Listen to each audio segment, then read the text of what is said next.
que je parle, ok. Un petit peu.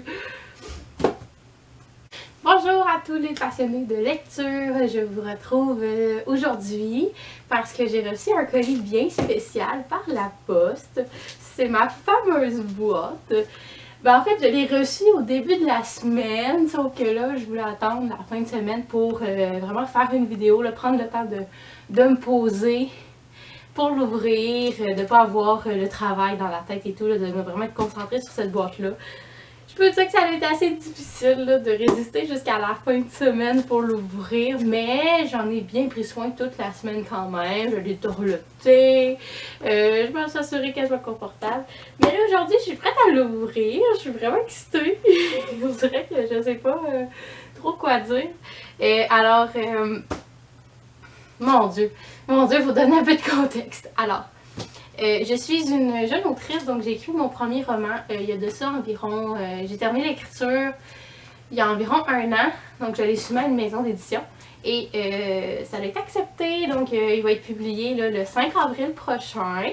Et là, dans le fond, c'est la boîte dans laquelle j'ai mes romans à moi, donc c'est mes copies, là, donc les copies de l'auteur qui se retrouvent dans la boîte. Et c'est ça que je vais ouvrir. Donc c'est la première fois que je vais le voir en produit fini, donc imprimé. Quand on publie un livre, c'est sûr que pendant le processus d'édition, il y a plein de moments où on voit.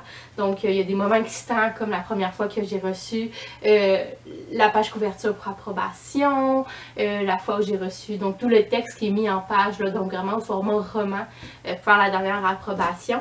Et c'est sûr que là, j'ai vu la couverture et tout, mais je ne l'ai jamais vu en produit livre, donc vraiment le format là, qui va être accessible. Alors, je vais l'ouvrir! Alors, j'espère que les ciseaux sont pris. Oh mon dieu! Bon, ben écoutez, les ciseaux sont aussi excités que moi. Fait que là, il faut que j'essaye de l'ouvrir sans briser ce qu'il y a dedans, bien sûr. Je vais ouvrir les côtés. On dirait que... Ouch! Voyons, qu'est-ce que je fais? Les ciseaux! Maudit soit-il! Ok, des ciseaux et un ciseau. C'est pour ça que ciseaux, c'est toujours au pluriel, parce qu'en général, ça va mieux quand t'as les deux bouts. Mon dieu, j'ai vraiment... Ah! Même pas tant besoin de ciseaux. Super. Ok. On va ouvrir cette belle boîte. Oh non, j'ai vu! Ah, j'ai vu sur le côté! Ok, fait que là, bon, avant. Emballage. Ok, ben, fait que là, c'est ça. Oh! J'ai une feuille! Ah, peut-être, je sais pas si vous le voyez sur le dessus, là. J'ai 2 feuilles! 3 feuilles! Ah, il me niaise un peu, hein? 3 feuilles! Ok! Oh my god! Ok! C'est vrai! Oh, je suis une autrice! Wow! Oh, wow! Ok! Oh! Oh, ça donne ça! Oh, mais c'est magnifique! Ok! Oh my god! Attendez un peu! Il faut savoir que... Oh, je motive! Attendez un peu! Moi, je suis émotive. Oh wow! Ok! Là, j'ai... Ok! Je suis prête. Alors... Voici mon roman. Donc, mon roman qui est le beau titre de En 1000 morceaux. Et donc, une belle page couverture aussi, à caractère plus horrifique, là, vu qu'on parle quand même de sujets qui sont pas faciles. Donc, dans ma boîte ici, j'ai mes 30 exemplaires de romans à moi. J'ai aussi beaucoup de signets de la collection Tabou, donc des éditions de Mortagne, parce que je vais aller au salon du livre là, en avril, là, donc du 12 au 16 avril, je vais être présente au salon du livre, là, donc elle m'a mis des signets là, pour que je puisse les emmener avec mon salon du livre. Je me suis remis un peu de mes émotions. Je suis moins essoufflée, ça paraît. Alors, j'ai ouvert ma fameuse boîte. J'ai pris une petite pause là, pour aller courir et dégager mon énergie. Oh, ça... Je sais pas comment décrire l'émotion, c'est tellement touchant. En même temps, ça fait presque un an que je travaille dessus avec les éditions de Mortagne là, pour avoir ce beau produit-là. Donc je savais que ça s'en venait, mais on dirait que c'était pas vrai dans ma tête.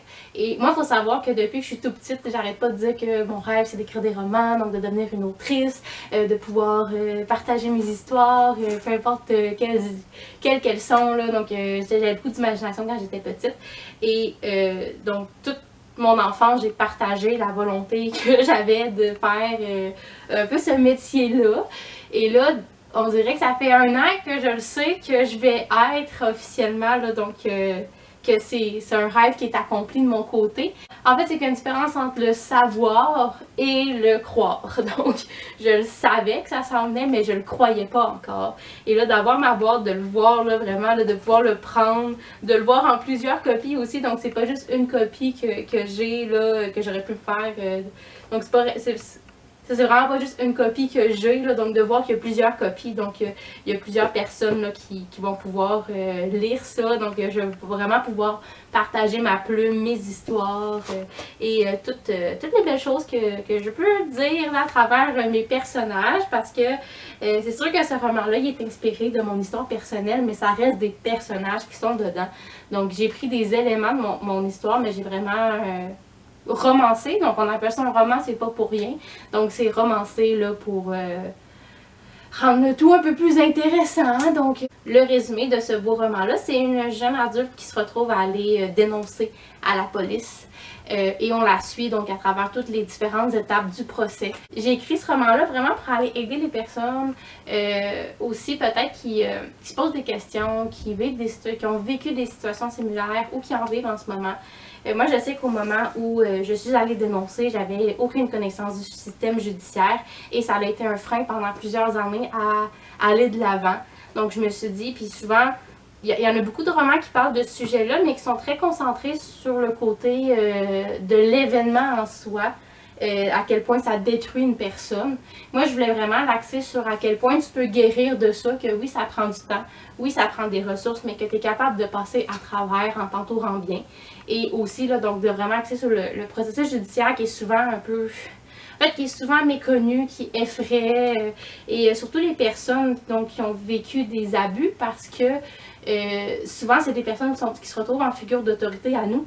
Donc, quand on arrive devant l'autorité gouvernementale, donc en fait, quand on arrive devant les autorités judiciaires, bien, il y a quand même un blocus, un frein de notre part, parce que on a perdu confiance en la figure d'autorité, puis là, on se retrouve à mettre tout notre espoir dans une figure d'autorité. Donc, il y a quand même aussi psychologiquement là, un frein derrière tout ça. Fait que j'avais pas eu l'occasion, dans mon parcours littéraire, de croiser des romans qui étaient vraiment axés sur plus la résilience derrière ça, le processus de guérison, le processus judiciaire aussi quand ça se rend là. Donc, c'est vraiment un beau roman qui est bien écrit. On espère que vous allez l'aimer également. Donc c'était mon premier projet littéraire officiel. Moi je continue à écrire, donc ma pratique d'écriture elle n'arrête jamais, donc j'écris tout le temps.